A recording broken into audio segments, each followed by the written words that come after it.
Hello दोस्तों, आप सभी का स्वागत है मेरा यूट्यूब चैनल सुबह स्टडी पे।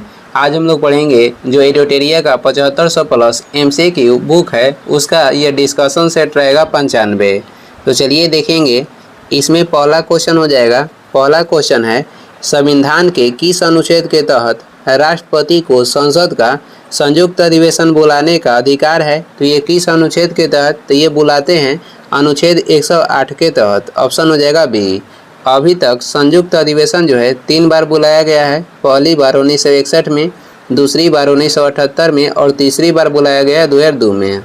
पहला के जो विषय था उसका विषय हो जाएगा दहेज प्रथा। दूसरा जब बुलाया गया था उसका विषय था बैंकिंग। तीसरी बार जब बुलाया गया था इसका विषय कहेगा था आतंकवाद था।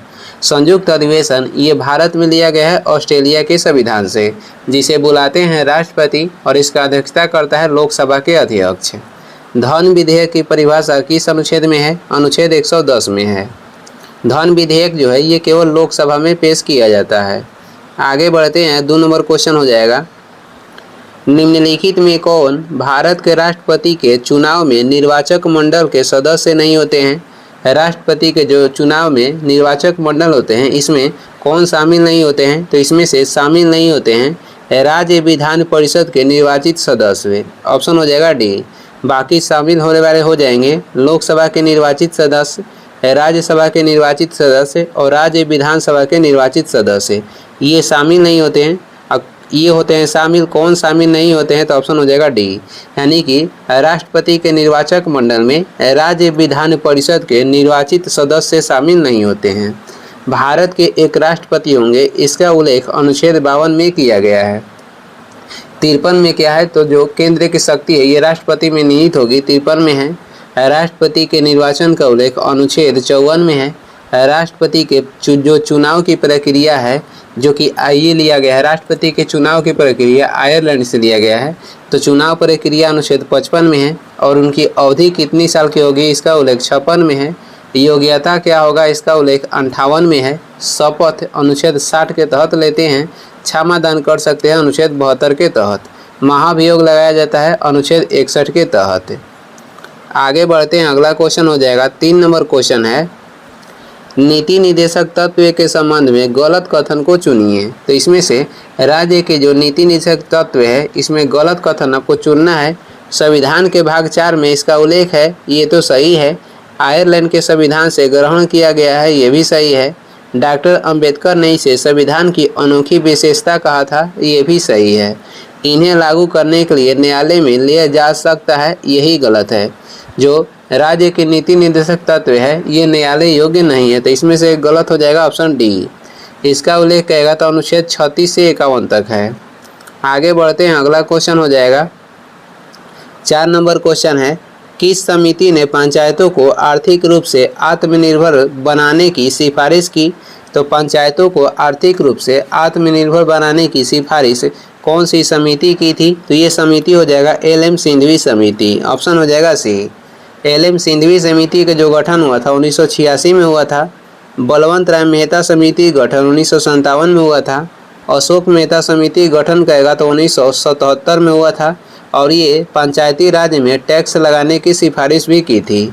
पी.के. थुंगन समिति गठन 1988 में हुआ और ये महिला के आरक्षण देने की सिफारिश की थी। चारों जो समिति है इसका संबंध हो जाएगा पंचायती राज से। 5 नंबर हो जाएगा, किस संविधान संशोधन के द्वारा मौलिक कर्तव्यों को संविधान में जोड़ा गया? तो मौलिक कर्तव्य को जोड़ा गया था 42वां संविधान संशोधन के द्वारा 1976 में।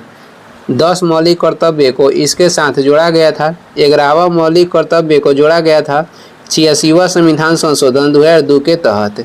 इसमें 11वां जो मौलिक कर्तव्य है उसे जोड़ा गया और ये है 21 के ए, अनुच्छेद 21 के इसमें जोड़ा गया था। संपत्ति के अधिकार को मौलिक अधिकार से निकालकर कानूनी अधिकार बनाया गया 44वां संविधान संशोधन के तहत। कब? तो 1978 में। आगे बढ़ते हैं। 6 नंबर क्वेश्चन हो जाएगा, संविधान के भाग 12 में किससे संबंधित प्रावधान किया गया है? भाग 12 कह रहा है कि किससे संबंधित है? तो ये केंद्र व राज्यों के मध्य वित्त के बंटवारा से संबंधित है, भाग 12 है। ऑप्शन हो जाएगा ए। पंचायती राज व्यवस्था का उल्लेख भाग 9 में किया गया है। निर्वाचन आयोग के उल्लेख भाग 15 में है और संघ लोक सेवा आयोग के उल्लेख कहेगा तो भाग 14 में है। 7 नंबर हो जाएगा, संविधान का कौन सा अनुच्छेद संसद को विधि निर्माण की शक्ति प्रदान करता है? तो संसद को विधि निर्माण की शक्ति कह है कि कौन सा अनुच्छेद है जो कि प्रदान करता है? ये हो जाएगा अनुच्छेद 253। ऑप्शन हो जाएगा डी। अनुच्छेद 249 में क्या है? तो राज्य सूची के जितने विषय हैं उस पे संसद कानून बना सकता है, तो ये इसका उल्लेख अनुच्छेद 249 में है। आपातकाल के समय कहेगा संसद उस विषय पे यानी कि राज्य सूची में जो विषय शामिल है आपातकाल के समय उस पे कानून बना सकता है, तो इसका उल्लेख अनुच्छेद 250 में है।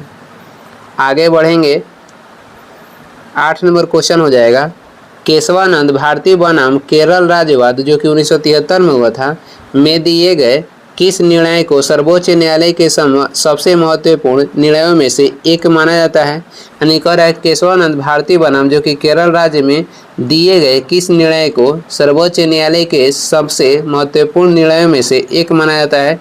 तो वह कौन सा निर्णय था? तो ये हो जाएगा संविधान की आधारभूत संरचना का सिद्धांत के लिए। ऑप्शन हो जाएगा सी। इसमें ये कहा था कि इसमें यह बोला गया कि संसद संविधान के किसी भी कानून में किसी भी विषय पे जो है कानून बना सकता है, यानी प्रस्तावना में भी ये संशोधन करने के इसमें निर्णय लिया गया था। आगे बढ़ते हैं, 9 नंबर क्वेश्चन हो जाएगा, संविधान के भाग 17 में संघ के शासकीय प्रयोजनों के लिए प्रयोग होने वाले अंकों का वर्णन है, यह निम्नलिखित में से कौन सा है? संविधान के भाग 17 में संघ के शासकीय प्रयोजनों के लिए प्रयोग होने वाले अंकों का वर्णन है, यह निम्नलिखित में से कौन सा है? तो ये हो जाएगा भारतीय अंकों का अंतर्राष्ट्रीय रूप। भारतीय अंकों का अंतर्राष्ट्रीय रूप।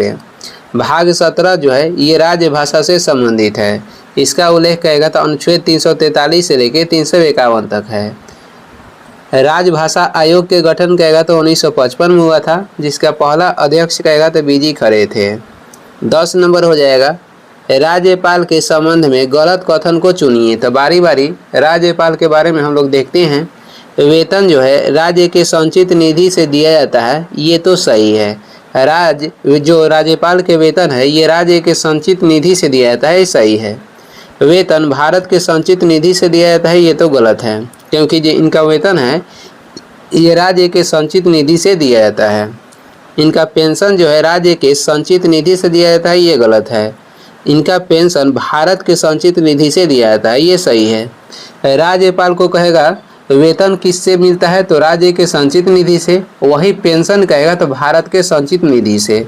फिर से सुन लीजिए, राज्यपाल के जो वेतन मिलता है ये राज्य के संचित निधि से मिलता है और पेंशन मिलता है किसे? तो केंद्र के संचित निधि से, यानी कि भारत के संचित निधि से। तो इसमें गलत छांटना था, गलत इसमें से क्या क्या हो जाएगा? तो 2 और 3 गलत है। ऑप्शन हो जाएगा सी। राज्यपाल की नियुक्ति जो है ये राष्ट्रपति करते हैं अनुच्छेद 155 के तहत, और ये लिया गया है कनाडा से। राज्यपाल को सोने के बंद पिंजरा किसने कहा था? तो राज्यपाल को सोने के पिंजरे में बंद करा है कि किसने कहा था? तो ये कहते सरोजिनी नायडू। आगे देखेंगे, 11 नंबर क्वेश्चन हो जाएगा, किस शासक को उसके सिक्कों पर वीणा लिए हुए अंकित किया गया है या वीणा बजाते हुए अंकित किया गया है? तो ये किया गया समुद्रगुप्त को। ऑप्शन हो जाएगा ए। समुद्रगुप्त को कविराज की उपाधि भी दी गई थी। भारत का नेपोलियन किसे कहा जाता है? तो समुद्रगुप्त को कहा जाता है। किस गुप्त शासक के शासनकाल में हुड़ों का आक्रमण हुआ था? स्कंदगुप्त के शासनकाल में। चंद्रगुप्त मौर्य को सेंड्रोकोटस की उपाधि किसके द्वारा दिया गया है? जस्टिन के द्वारा। दूसरा अशोक किसे कहा जाता है? कनिष्क को दूसरा अशोक भी कहा जाता है। 12 नंबर हो जाएगा, सरना, देवराकुड्डू, कान, राई इत्यादि क्या थे? सरना, देवराकुड्डू, कान, राई इत्यादि क्या थे? तो ये जनजातीय लोगों के लिए पवित्र बगीचा था। ऑप्शन हो जाएगा सी। झूम खेती खेती है इसका अन्य नाम क्या है? तो इसे स्थानांतरित कृषि के नाम से कहते हैं, जानते हैं, या इसे काटो या जलाओ विधि भी कहते हैं। आगे देखेंगे, 13 नंबर क्वेश्चन हो जाएगा। 13 नंबर हो जाएगा, ताम्र पाषाणिक स्थलों में अनाज का सबसे बड़ा साक्ष्य किस स्थल से प्राप्त हुआ है? तो ये ताम्र पाषाणिक स्थल में कर है। तो अनाज के सबसे बड़ा जो साक्ष्य प्राप्त हुआ है ये नवादा टोली से प्राप्त हुआ है। ऑप्शन हो जाएगा सी। हड़प्पा सभ्यता के दक्षिणी बिंदु कहेगा तो ये हो जाएगा दैमाबाद। 14 नंबर है 14वीं सदी पूर्व का बोगाज कोई अभिलेख कहाँ से प्राप्त हुआ है? तो बोगाज कोई जो अभिलेख है ये प्राप्त हुआ है एशिया माइनर से। और ये सबसे प्राचीन क्या है? तो अभिलेख है। जो बोगाज कोई के एशिया माइनर अभिलेख है ये सबसे क्या है? तो प्राचीन अभिलेख है। बाबर के जो मृत्यु हुआ था ये हुआ था आगरा में, लेकिन बाबर ने अपनी पुस्तक में दफनाने का जो है ये अपने द्वारा लिखा गया था कि मेरा इच्छा है कि मुझे कहाँ पे दफनाया जाए। तो ये दफनाया गया था कहाँ पे? काबुल में। इसकी इच्छा के अनुसार इसे बाद में काबुल में दफनाया गया, लेकिन इसका मृत्यु कहाँ पे हुआ था? तो आगरा में। और इच्छा अनुसार इसे दफनाया गया काबुल में। आगे बढ़ते हैं। 15 नंबर क्वेश्चन हो जाएगा, निम्नलिखित में से किस संगठन का नाम वर्ष 1885 में बदलकर भारतीय राष्ट्रीय कांग्रेस रखा गया? वह कौन सा संगठन था जिसका नाम बदलकर 1885 में भारतीय राष्ट्रीय कांग्रेस रखा गया? तो ये संगठन हो जाएगा भारतीय राष्ट्रीय संघ। ऑप्शन हो जाएगा ए। ब्रिटिश इंडियन एसोसिएशन की स्थापना जो था 1851 में किया गया था राधाकांत देव के द्वारा। 1876 में इंडियन एसोसिएशन के गठन आनंद मोहन बोस तथा सुरेंद्र नाथ बनर्जी मिलकर किए थे। आगे बढ़ते हैं। 16 नंबर क्वेश्चन हो जाएगा, औपनिवेशिक शासन में अंग्रेजों द्वारा जंगल काटने के कारण जो था ये क्या थे? औपनिवेशिक शासन में अंग्रेजों के द्वारा जंगल काटने का कारण आपसे पूछ रहा कि क्या थे? तो ये हो जाएगा शाही नौसेना हेतु लकड़ी की आपूर्ति के लिए, रेल लाइनों के प्रयास के लिए, व्यावसायिक कृषि बागानों के प्रसार के लिए। तो इसमें से सभी कारण था। ऑप्शन हो जाएगा डी। आगे बढ़ते हैं। अगला क्वेश्चन है, इसमें अगला क्वेश्चन हो जाएगा, मशस्त्र जागीर की शुरुआत किस मुगल शासक ने की थी? तो ये किसके द्वारा किया गया था? औरंगजेब के द्वारा। औरंगजेब ने आलमगीर की उपाधि धारण की थी। न्याय के जंजीर कौन स्थापित किए थे? न्याय के जो जंजीर है ये कौन स्थापित किए थे? तो जहांगीर। मयूर सिंहासन के निर्माण किसके द्वारा करवाया गया था? शाहजहां के द्वारा। अनुवाद विभाग की स्थापना किसके द्वारा किया गया था? अकबर के द्वारा।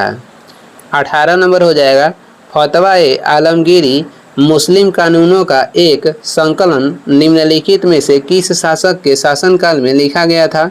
तो फतवा-ए आलमगीरी ये लिखा गया था किसके शासनकाल में? औरंगजेब के शासनकाल में। सर्वाधिक हिंदू सूबेदार कहेगा किसके शासनकाल में थे? तो औरंगजेब के शासनकाल में। किसने अपनी हाथ में कहा था? फतुहात फिरोज शाही लिखा था, तो ये थे फिरोज शाह तुगलक। फ्रांस से किसकी मित्रता थी? तो टीपू सुल्तान की जो मित्रता थी ये फ्रांस से थी। आगे देखेंगे। 19 नंबर क्वेश्चन हो जाएगा, कलकत्ता में हिंदू कॉलेज के संस्थापक कौन थे? कलकत्ता में हिंदू कॉलेज के संस्थापक थे राजा राम मोहन राय। और इन्होंने स्थापना कब की थी? तो 1817 में। राजा राम मोहन राय को भारतीय पत्रकारिता का अग्रदूत भी कहा जाता है। विधवा पुनः विवाह से कौन जुड़े थे? ईश्वर चंद्र विद्यासागर। युवा बंगाल की स्थापना किसके द्वारा किया गया था? विलियम डिरीजो के द्वारा 1826 में। भारतीय ब्रह्म समाज की स्थापना किसके द्वारा किया गया था? केशव चंद्र सेन के द्वारा। 20 नंबर क्वेश्चन देखेंगे, लॉर्ड डलहौजी के द्वारा भारत में रेलवे लाइन डालने का मुख्य उद्देश्य क्या था? डलहौजी के द्वारा भारत में रेलवे लाइन डालने का जो मुख्य उद्देश्य था ये हो जाएगा खानों को बंदरगाहों से जोड़ना। ऑप्शन हो जाएगा सी। भारत में पहली बार जो रेलवे लाइन है ये मानी रेल कब चलाया गया था? तो 16 अप्रैल 1853 को। और ये चला था मुंबई से ठाणे के बीच। दूरी जो थी ये थी 34 किलोमीटर। विद्युत रेल की शुरुआत भारत में हुआ था 3 फरवरी 1925 को। मेट्रो रेल की शुरुआत हुआ था 1984 में। आगे देखेंगे। अगला क्वेश्चन हो जाएगा 21 नंबर क्वेश्चन है, असहयोग आंदोलन के दौरान विदेशी कपड़ों को जलाने को एक निष्ठुर बर्बादी किसने घोषित किया? असहयोग आंदोलन के दौरान विदेशी कपड़ों को जलाने को एक निष्ठुर बर्बादी किसने घोषित किया? तो ये घोषित किए थे रविंद्रनाथ टैगोर। पोस्ट ऑफिस पुस्तक के लेखक कहेगा तो रविंद्रनाथ टैगोर हो जाएंगे। स्वराज्य पार्टी गठन इलाहाबाद में मोतीलाल नेहरू तथा चित्तरंजन दास मिलकर किए थे 1923 में। असहयोग आंदोलन की शुरुआत जो थी 1 अगस्त 1920 में महात्मा गांधी के द्वारा किया गया था। साबरमती आश्रम की स्थापना भी महात्मा गांधी किए थे। 22 नंबर हो जाएगा, द्वितीय गोलमेज सम्मेलन में कांग्रेस का प्रतिनिधित्व किसने किया था? तो दूसरा जो गोलमेज सम्मेलन हुआ था इसमें कांग्रेस के प्रतिनिधित्व किए थे कौन? तो महात्मा गांधी किए थे। ऑप्शन हो जाएगा सी। दूसरा गोलमेज सम्मेलन हुआ था कब? 7 सितंबर 1931 को। पहला गोलमेज सम्मेलन हुआ था कब? तो पहला हुआ था 12 नवंबर 1930 को और तीसरा हुआ था 17 नवंबर 1932 को। तीनों गोलमेज सम्मेलन में कौन भाग लिए थे? भीमराव अंबेडकर तथा तेज बहादुर सप्रू। आगे बढ़ते हैं, 23 नंबर क्वेश्चन हो जाएगा, निम्नलिखित ब्रिटिश प्रधानमंत्रियों में से किसने भारत में क्रिप्स मिशन भेजा था? तो भारत में क्रिप्स मिशन कौन भेजे थे? Winston Churchill. और क्रिप्स मिशन भारत कब आया था? 1942 में। उस समय प्रधानमंत्री कौन थे? तो विंस्टन चर्चिल थे और यही क्रिप्स मिशन को भारत विदा किए थे। वही ब्रिटेन के कहेगा प्रथम प्रधानमंत्री कौन थे? तो ब्रिटेन के प्रथम प्रधानमंत्री हो जाएंगे रॉबर्ट वालपोल। आज़ादी के समय ब्रिटेन के प्रधानमंत्री थे क्लेमेंट एटली। जब 1857 के विद्रोह हुआ था उस समय ब्रिटेन के कहेगा प्रधानमंत्री कौन थे? तो पाल्मरस्टोन थे। आगे बढ़ेंगे, अगला क्वेश्चन हो जाएगा 24 नंबर है, निम्नलिखित सूचियों का सही मिलान कीजिए। इधर मसाला दिया गया है और ये शीर्ष उत्पादक क्षेत्र है, यानी कि मसाला जो किस मसाला के उत्पादक क्षेत्र कहाँ पे है? तो केसर के उत्पादन में अग्रणी कहेगा तो ये हो जाएगा जम्मू कश्मीर। काली मिर्च के उत्पादन में अग्रणी हो जाएगा केरल। हल्दी के उत्पादन में अग्रणी राज्य आंध्र प्रदेश है और जीरा के उत्पादन में अग्रणी राज्य हो जाएगा राजस्थान। चांदी और सीसा के उत्पादन में भी अग्रणी राजस्थान है। अभ्रक में हो जाएगा आंध्र प्रदेश। मसाला में हो जाएगा केरल। तो एक के हो जाएगा 4, उसके बाद 2 के हो जाएगा 3, 1 के 4, 2 के 3, 1 के 4, 2 के 3 हो जाएगा ऑप्शन बी में है। और 3 के हो जाएगा 2 और 4 के हो जाएगा 1। आगे बढ़ते हैं, 25 नंबर क्वेश्चन है, किस कीमत को किसानों के लिए बीमा कीमत की संज्ञा दी जाती है? तो ये कीमत हो जाएगा न्यूनतम समर्थन मूल्य। इसे किसानों के लिए बीमा कीमत की संज्ञा दी जाती है। किसानों का देश कहेगा किसे कहते हैं? तो किसानों का देश कहा जाता है फ्रांस को। 26 नंबर क्वेश्चन हो जाएगा, राष्ट्रीय कृषि तथा ग्रामीण विकास बैंक यानी कि नाबार्ड की स्थापना किस समिति के अनुशंसा पर की गई थी? नाबार्ड की स्थापना हुआ था शिवरामन समिति के अनुशंसा पे। नाबार्ड के गठन 12 जुलाई 1982 को हुआ था। इसका मुख्यालय कहेगा कहाँ पे है? तो इसका मुख्यालय हो जाएगा मुंबई। मौलिक कर्तव्य से संबंधित समिति हो जाएगा वर्मा समिति। बैंकिंग ग्राहक सुविधा के लिए संबंधित जो समिति है ये गोईपोरिया समिति का संबंध हो जाएगा बैंकिंग ग्राहक सुविधा से। बैंकिंग संरचना सुधार से संबंधित समिति हो जाएगा नरसिम्हन समिति। आगे देखेंगे, अगला क्वेश्चन हो जाएगा 27 नंबर है, भिलाई इस्पात संयंत्र किस देश की सहायता से स्थापित किया गया था? तो भिलाई इस्पात संयंत्र की स्थापना 1955 में किया गया था सोवियत संघ के सहायता के द्वारा। सोवियत संघ रूस की सहायता से भिलाई इस्पात संयंत्र की गठन हुआ था 1955 में। दुर्गापुर इस्पात संयंत्र की जो गठन किया गया था ये ब्रिटेन की सहायता से किया गया था 1959 में। डेट जो देखना है विकिपीडिया से मिला लीजिएगा, 1959 है। राउरकेला जो इस्पात संयंत्र है इसकी स्थापना जर्मनी की सहायता से किया गया है, ये भी 1959 में। ये सभी डेट जो है ये मिला लीजिएगा आप विकिपीडिया से, ये सब सही है। आगे देखेंगे 28 नंबर है, निम्न पर विचार करें। निम्न पर विचार करें, ये सब देखते हैं।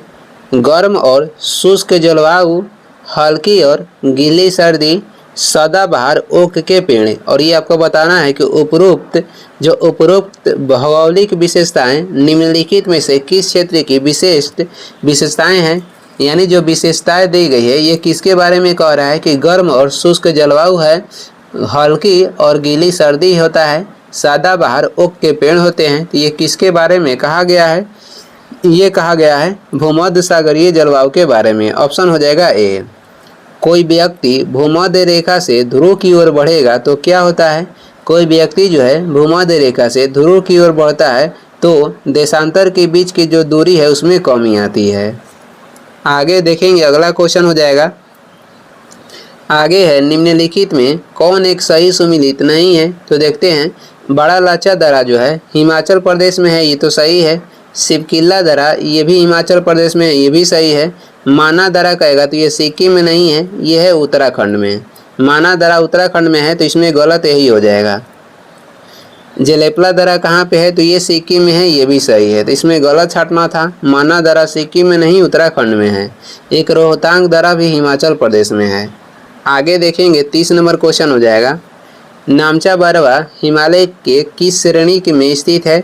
नामचा बरवा जो है हिमालय के किस श्रेणी में स्थित है? तो ये स्थित है हिमाद्री या बृहत हिमालय में। ऑप्शन हो जाएगा बी। इसे महान हिमालय के नाम से भी जानते हैं। सिगार घाटी कहेगा ये किस हिमालय के भाग है? तो ट्रांस हिमालय के अंतर्गत सिगार घाटी आता है। हिमालय के नया भाग हो जाएगा शिवालिक श्रेणी। शिवालिक हिमालय के पाद प्रदेश भी कहलाता है। 31 नंबर हो जाएगा, नदियों की विसर्प वाहिका जो गोखुर झील के रूप में पाई जाती है ये क्या कहलाती है? तो इसे क्या कहते हैं? इसे कहते हैं मन। ऑप्शन हो जाएगा सी, इसे कहते हैं मन। हिमालय का तलहटी में जो स्थित दलदली क्षेत्र है उसे कहते हैं तराई क्षेत्र। आगे देखेंगे, 32 नंबर क्वेश्चन हो जाएगा, मरुदान किसे कहा जाता है? तो मरुदान कहा जाता है रेगिस्तान में हरियाली व जल वाला क्षेत्र। रेगिस्तान में हरियाली व जल वाला क्षेत्रों को कहा जाता है मरुदान। मरुस्थल में उगने वाले पौधे को क्या कहते हैं? जीरोफाइट। 33 नंबर हो जाएगा, निम्नांकित घास के मैदान में कौन सही सुमेलित है? इसमें से सही सुमेलित को छाटना है। निम्नांकित घास के मैदान में कह रहा है कि कौन जो है जो कि सही सुमेलित है? इसमें सही सुमेलित हो जाएगा लानोज जो कि वेनेजुएला के है। ऑप्शन हो जाएगा सी। कैंपोज कहाँ के है? तो ये है उत्तरी नहीं, ये ब्राज़ील के घास के मैदान है। पंपास हो जाएगा अर्जेंटीना का। आगे देखेंगे, 34 नंबर क्वेश्चन हो जाएगा, आयतन की दृष्टि से साफ पानी की सबसे बड़ी झील कौन सी है? ये हो जाएगा सुपीरियर झील जो कि अमेरिका और कनाडा के बीच स्थित है। बैकाल झील कहाँ पे है? ये है रूस में। तंगानिका झील कहाँ पे है? ये है अफ्रीका में। 35 नंबर हो जाएगा, टोरेस जलडमरू मध्य किन दो द्वीपों के मध्य स्थित है? टोरेस जलडमरू मध्य जो है ये ऑस्ट्रेलिया एवं पपुआ न्यू गिनी के मध्य स्थित है। बास जलडमरू मध्य कहेगा तो ये ऑस्ट्रेलिया एवं तस्मानिया के मध्य स्थित है।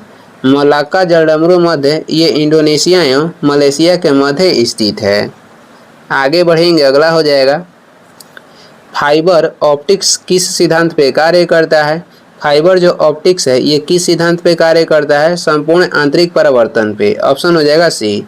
इसके खोज नरेंद्र सिंह कंपनी के द्वारा किया गया है। आगे बढ़ते हैं, अगला क्वेश्चन हो जाएगा 37 नंबर है, मेढक के संबंध में निम्नलिखित में असत्य कथन कौन सा है उसे चुनना है। मेढक के संबंध में कौन सा कथन जो है जो कि असत्य है? देखते हैं, त्वचा से सांस लेते हैं, ये तो सही है, मेढक त्वचा से सांस लेते हैं। शीत रक्त प्राणी है, ये भी सही है। कायांतरण में आंत बड़ी हो जाती है, ये गलत है। कायांतरण में आंत जो है बड़ी नहीं होती है। तो मेढक के संबंध में गलत कथन छाटना था, तो इसमें ऑप्शन हो जाएगा सी। ये उभयचर वर्ग के अंतर्गत आते हैं, ये सही है। उभयचर जो होते हैं ये स्थल पे भी रहते हैं और जल में भी, तो ये भी सही है। इसमें गलत हो जाएगा ऑप्शन सी। मेढक के हृदय में प्रकोष्ठ की संख्या कहेगा तो 3 होता है। मेढक में गुणसूत्र की संख्या कितनी होती है? 26 होती है। पादप जगत का उभयचर कहेगा तो ब्रायोफाइटा को कहा जाता है। 38 हो जाएगा, एक कार्बन क्रेडिट का मान कितना होता है? तो एक कार्बन क्रेडिट का मान होता है 1000 किलोग्राम CO2। आगे बढ़ते हैं, अगला क्वेश्चन हो जाएगा, मानव शरीर में ऑक्सीजन की मात्रा कितनी प्रतिशत होती है? मानव शरीर में ऑक्सीजन की मात्रा होती है कितनी? तो 65% है। और वायुमंडल में ऑक्सीजन की मात्रा कितनी होती है? तो 21%। पृथ्वी पर कहेगा ऑक्सीजन की मात्रा कितनी होती है? 46%। ऑक्सीजन को प्राणवायु के नाम से जानते हैं। 40 नंबर हो जाएगा, निम्नलिखित में से कौन सुमिलित नहीं है? तो इसमें से कौन सा सुमिलित नहीं है, बारी बारी देखते हैं। मैग्नीशियम ये आतिशबाजी में कार्य आता है, ये सही है। मैग्नीज जो है फर्टिलाइजर में इसका प्रयोग करते हैं, ये भी सही है। टंगस्टन का प्रयोग जो होता है इलेक्ट्रिक बल्ब में होता है, ये भी सही है। तांबा का उपयोग गैल्वेनीकरण में नहीं होता है, यही गलत है। जास्ता का उपयोग जो है ये गैल्वेनीकरण में होता है। तांबा के कहेगा शत्रु कौन है? तो ये हो जाएगा गंधक। इसमें गलत छाटना था, ऑप्शन हो जाएगा डी। 41 नंबर हो जाएगा, निम्नलिखित में से किसकी मात्रा अम्ल वर्षा में सबसे अधिक होती है? तो अम्ल वर्षा में सबसे अधिक मात्रा होता है सल्फ्यूरिक अम्ल का, और इसे रसायन के राजा कहते हैं। सर्वाधिक अम्ल वर्षा कहेगा तो नॉर्वे में होता है, और नॉर्वे में कहेगा कहाँ पे? मध्य रात्रि के सूर्य दिखाई देता है तो नॉर्वे में। HCl जो है ये पाचन एंजाइम के रूप में कार्य करता है। 42 नंबर हो जाएगा, सांस लेने और छोड़ने की क्रिया के दौरान कौन सी गैस की मात्रा जो है प्रभावित नहीं होती है? सांस लेने और छोड़ने में कौन सी गैस की मात्रा जो है प्रभावित नहीं होता है? तो नाइट्रोजन जो है प्रभावित नहीं होता है। बाकी CO2 हो जाएगा, ऑक्सीजन हो जाएगा, जलवाष्प, ये तीनों प्रभावित होता है। वायुमंडल में कार्बन डाइऑक्साइड की मात्रा कितनी है? 0.03%। ऑक्सीजन की मात्रा हो जाएगा 21%, और सर्वाधिक कौन सी है वायुमंडल में तत्व? तो नाइट्रोजन 78%। आगे देखेंगे, आगे हो जाएगा, दूध का अपेक्षित घनत्व किससे मापा जाता है? दूध का अपेक्षित घनत्व मापा जाता है लैक्टोमीटर से। और घनत्व किससे मापते हैं? हाइड्रोमीटर से। आर्द्रता मापा जाता है हाइग्रोमीटर से। 44 नंबर हो जाएगा, निम्नलिखित तत्वों में से पृथ्वी पर सबसे भारी प्राकृतिक तत्व कौन सा है? तो कह रहा निम्नलिखित तत्वों में से पृथ्वी पर सबसे भारी प्राकृतिक तत्व में कौन हो जाएगा? तो ये हो जाएगा यूरेनियम, ऑप्शन हो जाएगा ए। स्वतंत्र रूप में पाया जाता है सोना। मरकरी जिसे पारा कहते हैं, इसे रखा जाता है लोहे के पात्र में।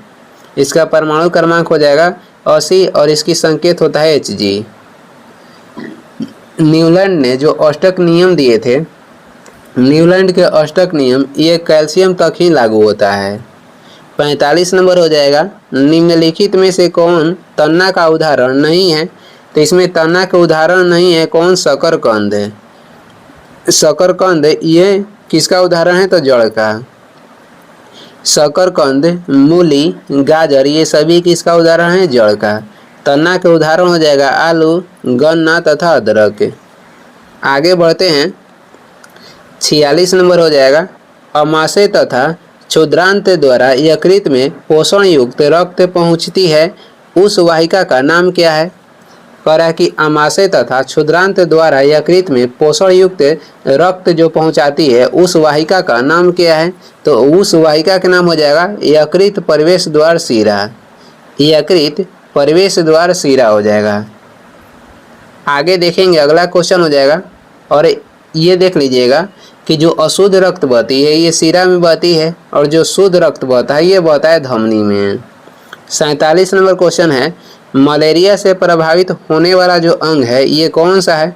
तो मलेरिया से प्रभावित होने वाला अंग हो जाएगा क्या? तो ये हो जाएगा प्लीहा। प्लीहा को मानव शरीर में ब्लड बैंक के नाम से जानते हैं। हृदय के जो वजन होता है 300 ग्राम होता है, और गुर्दा यानी किडनी का वजन होता है 150 ग्राम। टीबी किसको प्रभावित करता है? ये प्रभावित करता है फेफड़ा को। ट्रेडमिल टेस्ट के संबंध कहेगा किससे है? तो इसका संबंध हो जाएगा हृदय से। आगे बढ़ते हैं, अगला क्वेश्चन हो जाएगा, अगला इसमें क्वेश्चन है, वस्त्र निर्माण में प्रयोग में लाए जाने वाले ऐसे पदार्थ जिनका स्रोत पादप नहीं होता है वह कहलाते हैं। वस्त्र निर्माण में प्रयोग में लाए जाने वाले ऐसे पदार्थ जिनका स्रोत पादप नहीं होते हैं उसे क्या कहते हैं? उसे कहा जाता है संश्लिष्ट तंतु। संश्लिष्ट तंतु। 49 नंबर क्वेश्चन हो जाएगा, निम्नलिखित में से कौन सा आनुवांशिक रोग नहीं है? इनमें से आनुवांशिक रोग कौन सा नहीं है? डेमेंशिया जो है आनुवांशिक रोग नहीं है। बाकी हीमोफीलिया, उड़हनता, टर्नर सिंड्रोम, ये सभी क्या है? आनुवांशिक रोग है। जिसमें टर्नर सिंड्रोम होता है उसका गुणसूत्र क्या हो जाएगा? तो 1 कम हो जाता है, और जिसमें डाउन सिंड्रोम होता है उसका गुणसूत्र 1 बढ़ जाता है, यानी 47 हो जाता है। टर्नर सिंड्रोम में 45 हो जाता है। हीमोफीलिया में क्या होता है? तो इसमें रक्त नहीं इसमें रक्त जो है कहीं कटा जाएगा तो रक्त जल्दी नहीं जमता है, यानी रक्त थक्का नहीं बन पाता है। वर्धनता रोग में क्या होता है, इसमें लाल और हरा जो रंग है इसमें पहचान नहीं हो पाती है। आगे देखेंगे 50 नंबर हो जाएगा, हमारे शरीर को मुख्य रूप से ऊर्जा प्रदान करता है। तो हमारे शरीर को मुख्य रूप से ऊर्जा प्रदान करता है कार्बोहाइड्रेट। इसमें होता है कार्बन, हाइड्रोजन और ऑक्सीजन से मिलकर बना होता है। हमारे शरीर के संरचना कौन किससे बनता है, तो प्रोटीन से हमारे शरीर के संरचना बनाने में मदद मिलती है। वसा क्या है, तो इससे फैट बढ़ता है। और जो विटामिन है इससे हमें कोई भी ऊर्जा नहीं मिलती है और ये हमारे शरीर में संरचनात्मक के रूप में कार्य करता है। कुछ महत्वपूर्ण वन लाइनियर क्वेश्चन है, ये भी देख लेते हैं। विश्व की पहली रेलगाड़ी चलाई गई थी, तो विश्व की पहली जो रेलगाड़ी है ये इंग्लैंड में चलाई गई थी 1825 में। भारत में पहली रेलगाड़ी चलाई गई थी 16 अप्रैल 1853 को। भारत में पहली विद्युत ट्रेन चलाई गई थी 3 फरवरी 1925 को। भारत में पहली राजधानी एक्सप्रेस ट्रेन चलाई गई थी तो 1969 में। भारतीय रेलवे बोर्ड की स्थापना कब हुई थी, भारतीय रेलवे बोर्ड की स्थापना हुआ था 1905 में। और भारतीय रेलवे अधिनियम कब लाया गया था, तो 1890 में। भारतीय रेलवे बोर्ड का राष्ट्रीयकरण हुआ था, भारतीय रेलवे बोर्ड के राष्ट्रीयकरण 1950 में हुआ था। आगे देखेंगे अगला क्वेश्चन हो जाएगा, रेल बजट को आम बजट से अलग किया गया था, तो ये 1924-25 में अलग किया गया था एकवर्थ कमेटी के सिफारिश पे। रेल बजट को पुनः आम बजट में शामिल किया गया, तो ये 2016-17 में शामिल किया गया विवेक देवराय समिति के सिफारिश पर। कलकत्ता मेट्रो रेल की शुरुआत कब हुई थी, 1984 ईस्वी में कलकत्ता मेट्रो रेल की शुरुआत हुई। दिल्ली मेट्रो रेल की शुरुआत कहेगा तो 2002 में हुई थी। स्वतंत्र भारत का पहला मोनो रेल चलाया गया, तो ये मुंबई में चलाया गया 2014 में। भारत का पहला रेलवे विश्वविद्यालय खोला गया है, गुजरात के बड़ौदा में भारत के पहला रेलवे विश्वविद्यालय खोला गया है। आगे देखेंगे भारत का सबसे बड़ा बंदरगाह कौन सा है, तो ये मुंबई में स्थित जवाहरलाल नेहरू बंदरगाह है। भारत का सबसे गहरा बंदरगाह हो जाएगा विशाखापत्तनम। भारत का कृत्रिम बंदरगाह कौन सा है, तो ये हो जाएगा चेन्नई। भारत का ज्वारीय बंदरगाह कहेगा तो ये हो जाएगा कंडाला, जो कि गुजरात में है। आगे बढ़ेंगे अगला क्वेश्चन हो जाएगा, आगे हम लोग देखेंगे राष्ट्रीय जल मार्ग के बारे में। राष्ट्रीय जल मार्ग यानी कि NW1 ये इसकी लंबाई हो जाएगा 1620 किलोमीटर, ये सबसे लंबा है। जो NW1 है इसकी लंबाई 1620 किलोमीटर हो जाएगा। कहाँ से कहाँ तक है, इलाहाबाद से हल्दिया तक। दूसरा की लंबाई 891 है, लंबाई उतनी मायने नहीं रखती है, बस ये याद कर लीजिएगा कि सबसे लंबा NW1 है। इसकी कहाँ से कहाँ तक ये है, ये याद कर, ये आता है जो क्वेश्चन है ये आता है, इसे याद कर लीजिएगा। NW1 है इलाहाबाद से हल्दिया तक, और NW2 कहेगा तो सदिया से धुबरी तक है। 3 कोल्लम से कोटापुरम तक है। 4 कहेगा तो काकीनाडा से मराक्कानम तक है। 5 हो जाएगा तलचर से घमरा तक, और 6 हो जाएगा लखीपुर से भागा तक। और ये इस वीडियो के लास्ट क्वेश्चन है। वीडियो को लास्ट तक देखने के लिए धन्यवाद। वीडियो पसंद आ रहा है तो लाइक कर दें, चैनल पर नए हैं तो सब्सक्राइब कर दें। कुछ सुझाव सलाह देना है तो कमेंट करके ज़रूर बताएं। Thank you.